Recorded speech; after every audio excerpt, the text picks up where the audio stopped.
Hello everyone, कैसे हैं आप सभी लोग। आशा है कि आप लोग बहुत अच्छे होंगे। आज है 4 जून और 4 जून साल 2025 के हरियाणा करंट अफेयर इस वीडियो में हम पढ़ने वाले हैं। आप सभी को बहुत बहुत नमस्कार, राधे राधे मेरे प्यारे बच्चों।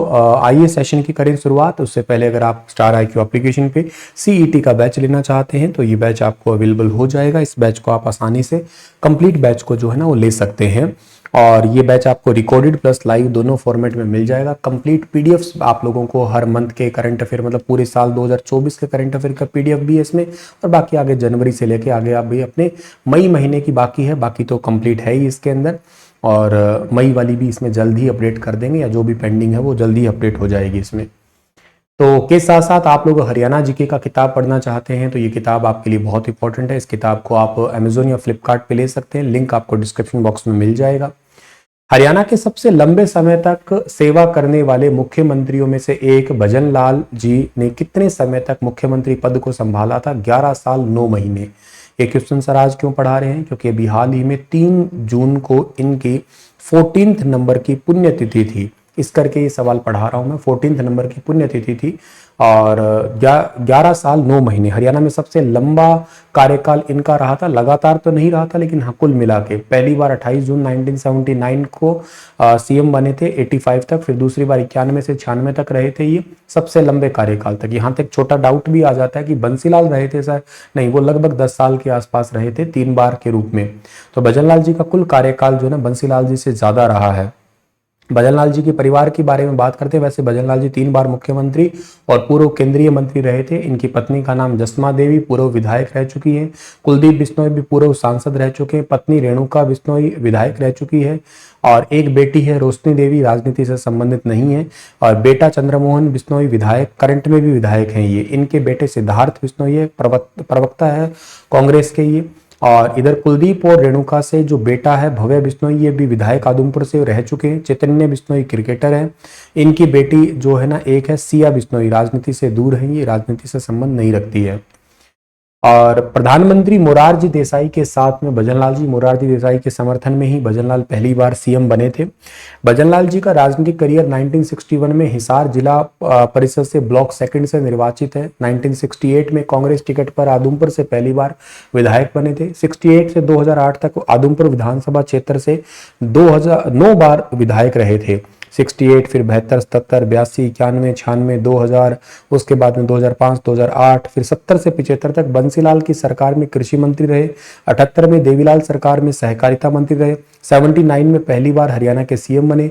82 से 86 तक दूसरी बार हरियाणा के CM, फिर 86 में भारत के पहले केंद्रीय और वन पर्यावरण मंत्री बने। 88 में भारत सरकार में एग्रीकल्चर मिनिस्टर नियुक्त हुए थे। 91 से 96 तक तीसरी बार हरियाणा के CM रहे थे ये। और 6 अक्टूबर 1930 को संयुक्त पंजाब के जो बहलावलपुर है, या उसको पाकिस्तान का इलाका कह सकते हो, कोरूवाली के नाम से जाना करते हैं उसको, ठीक है ना, कोरूवाली में इनका जन्म हुआ था। और इसके साथ साथ बाद में हरियाणा के हिसार जिले में इनका आदमपुर में आके इनका परिवार बस गया था। 1950 में कपड़े का व्यापार स्टार्ट किया था, लेकिन सफलता नहीं मिली थी। बाद में अनाज मंडी में कमीशन एजेंट बने। 65 में घी का कारोबार स्टार्ट किया जो पंजाब में बहुत फेमस रहा था। भजनलाल ने कारोबार को पुलिस की निगरानी में बढ़ाने के लिए राजनीति को चुना था। और 1960 में आदमपुर से पंच चुने गए थे, स्थानीय पहचान बनी। फिर 61 में ब्लॉक समिति चेयरमैन बने, बड़े नेताओं को हरा के प्रसिद्धि पाई। 68 में पहली बार विधायक बने थे और उस समय कांग्रेस विधायक हरि सिंह डाबड़ा ने दल बदल किया था उसके साथ साथ। फिर 70 में कांग्रेस मंत्री, और फिर बाकी तो कहानी है ही। 80 के दशक में प्रधानमंत्री इंदिरा गांधी जी के साथ में चौधरी भजनलाल जी की ये तस्वीर है।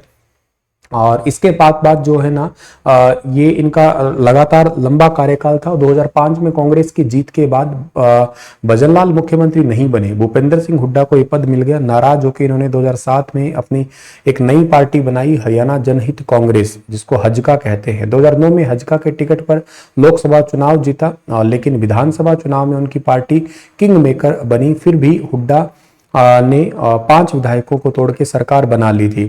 और 2011 को जो है ना दिल का दौरा पड़ने के बाद में इनका निधन हो गया। परिवार, पत्नी जसमा, बेटा चंद्रमोहन है। हालांकि चंद्रमोहन को मुस्लिम बनने पर पार्टी से निकाल दिया गया था, और फिर भी खैर वर्तमान में अब वो जो है ना वो हरियाणा में विधायक ही हैं। 11 साल 9 महीने का कार्यकाल रहा था। तो एक वेरी इंपॉर्टेंट, हरियाणा में राजनीति की धुरी, हरियाणा में राजनीति के चाणक्य, ऐसे करके ये कहलाए थे। एक हिसार में यूनिवर्सिटी भी है। 20 अक्टूबर 1995 को जो है ना इस यूनिवर्सिटी की नींव भी आपने रखी थी, गुरु Jambheshwar university of science and technology. Haryana सरकार की स्टे होम योजना के तहत आवेदन करने के लिए पात्र आयु क्या है, आयु सीमा क्या है? हरियाणा में एक नई योजना स्टार्ट हुई है, वेरी इंपॉर्टेंट। उम्र सीमा है 15 से 29 साल का होना चाहिए। हरियाणा सरकार के द्वारा पर्यटन को बढ़ावा देने के लिए, युवाओं को रोजगार और स्वरोजगार से जोड़ने के लिए होम स्टे योजना अब पूरे राज्य में लागू की जा रही है धीरे धीरे। शुरुआती दौर पे 4 जिलों में है ये।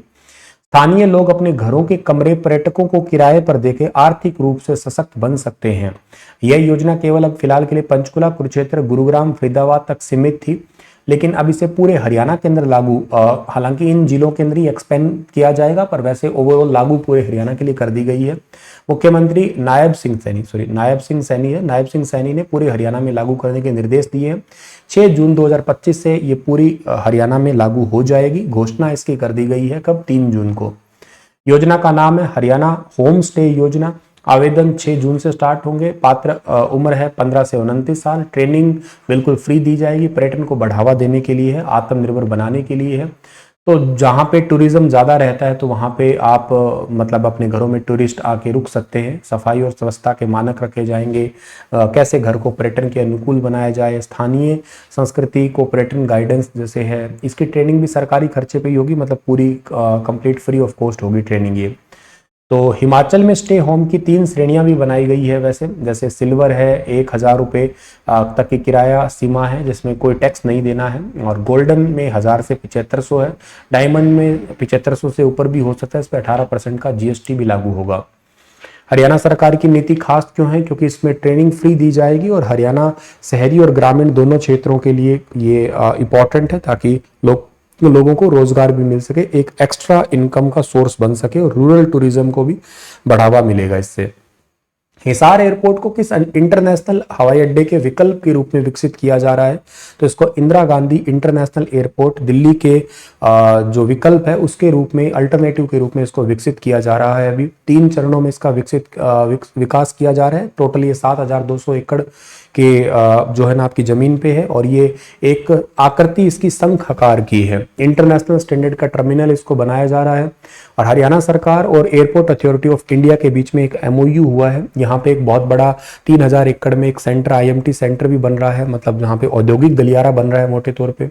14 अप्रैल 2025 को हरियाणा हिसार से अयोध्या और दिल्ली की हवाई यात्राओं का उद्घाटन भारत के प्रधानमंत्री जी ने किया था।